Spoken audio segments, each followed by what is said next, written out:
कृत से बनता है कृत्रिम, बनावटी। लक्ष्मण दीख उमा कृत वेशा, उमा नहीं दिखी, उमा का बनाया हुआ वेश दिखाई दिया, कृत वेशा। श्री राम जी को इशारा किया कि प्रभु आगे न देखो, आप आपका एग्जाम लेने के लिए एग्जामिनर आया है? जाओ जल्दी से जाके एग्जाम दो, नहीं तो फेल हो जाओगे। परीक्षा करनी है, नहीं परीक्षा एग्जाम, बोले एग्जामिनर आए हैं, जाओ एग्जाम दो। श्री राम जी गए, पिता समेत लीन निज नामू, अपनो नाम अपने बाप के संग में लेके और माता पार्वती से, सती से बोले कि बिपिने अकेले फिरहु के हेतु, बिपिने अकेले फिरहु के हेतु। बताओ, अकेली फिर रही है जंगल में, भोले बाबा कहाँ हैं?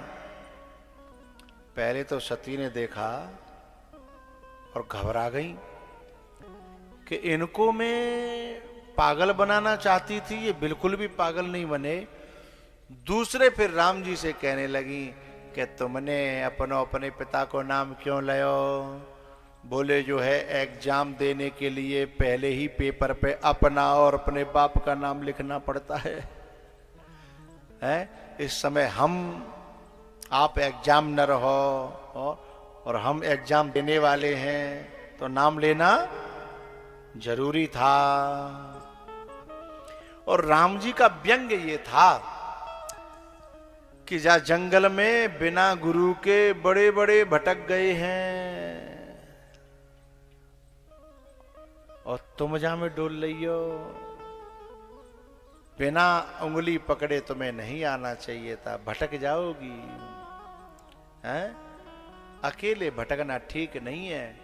ये शब्द जाल महारण्यम चित्त भ्रमण कारणम, ये जितना भी ये जंगल है इसमें दुनिया भटक रही है, तुम भी भटक जाओगी। तुम्हें उनको साथ लाना चाहिए था। किनको? जिनके सिर पे गंगा बह रही है, जो हमेशा बैल पर सवार रहते हैं, जिनकी जटाएं बंधी हुई हैं, उन्हें साथ लाना चाहिए था। यानी जिनके माथे पर ज्ञान की, भक्ति की गंगा बह रही है, ऐसा कोई महापुरुष संग में होना चाहिए। ऐसा महापुरुष संग में होना चाहिए जो जहर को अमृत बना दे, हैं?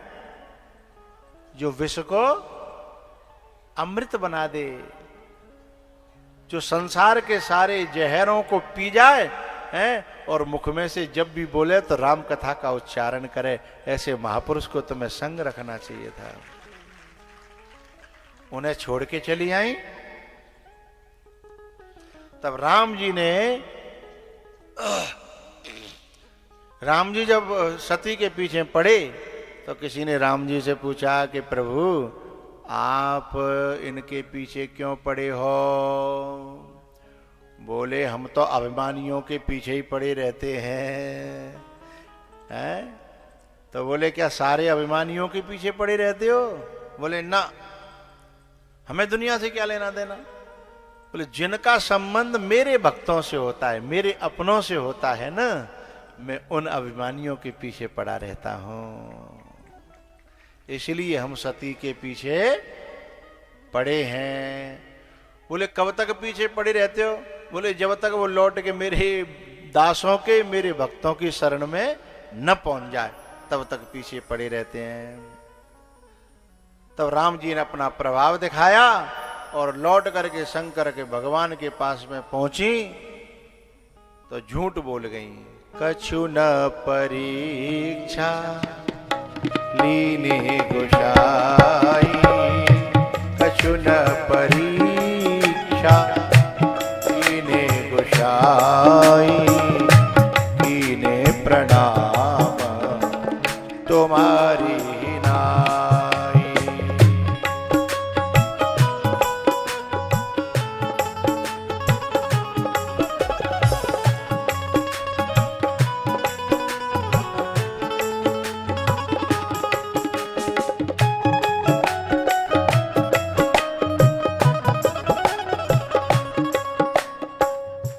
तब शंकर देखे हूँ धरि ध्याना,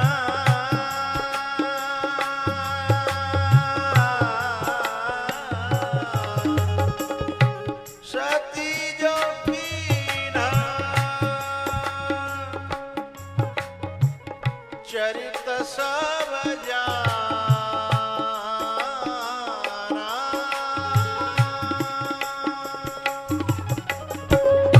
सती जो कीन्हा चरित सब जाना, तब शंकर देखे हरि ध्याना।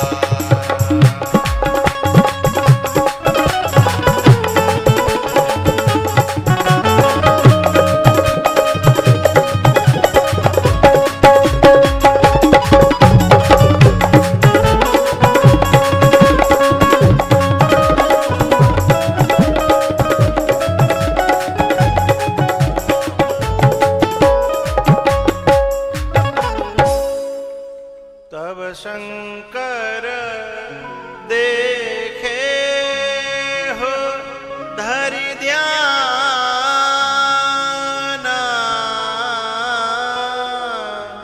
सती जो कीन्हा चरित सब जाना। सब जान गए, क्योंकि भैया जो राम का रहस्य जानते हैं वो क्या हमारे मन की बात नहीं जानेंगे? और हमारे मन की बात वो जान तो जाते हैं, पर हमें ये बात समझ में जल्दी से आती नहीं है। सती कीन चह तहु दुराव, सती वहां भी दुराव करना चाहती है, वहां भी।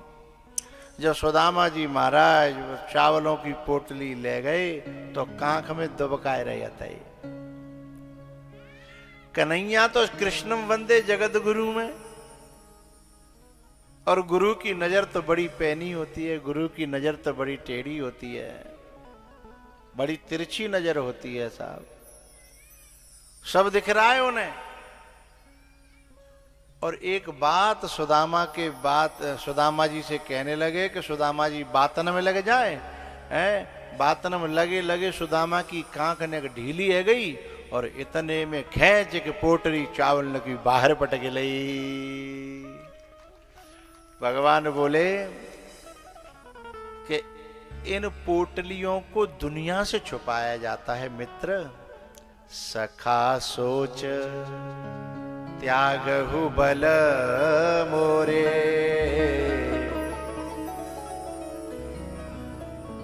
अच्छा ये जीव क्यों संकोच करता रहता है? जीव ये सोचता रहता है कि यदि मेरी कंगाली का है और मेरे इन कपटों का यदि मेरे गुरु को पता लग जाए तो गुरु मेरे बारे में क्या सोचेंगे, मेरी क्या इमेज बनेगी।